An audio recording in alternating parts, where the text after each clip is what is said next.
আমার জীবনে একজন এসেছিল, তাকে আমি আমার নিজের জীবনের চাইতে বেশি ভালোবেসেছিলাম।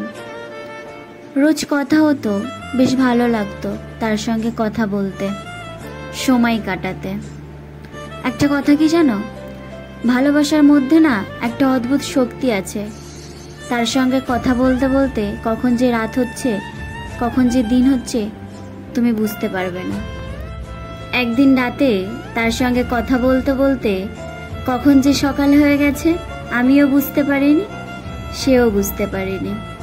তখন আমি ভাবছিলাম, সত্যি ভালোবাসার মধ্যে একটা অদ্ভুত শক্তি আছে।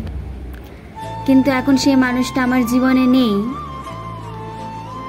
এখন বুঝলাম তার সব কিছু মিথ্যা ছিল। তার ভালোবাসা, তার কথা, সব কিছু মিথ্যা ছিল। এই জন্য কাউকে বেশি ভালোবাসতে নেই, কাউকে বেশি গুরুত্ব দিতে নেই। তার উপহার হিসাবে পাবে চোখের পানি, অবহেলা আর কষ্ট। এই চায়ের কাপে এই বিস্কিট আমাকে একটা শিক্ষা দিয়েছে, কারো প্রতি এতটাও ডুবে যেও না, পরে নিজেকে ভেঙে পড়তে হয়।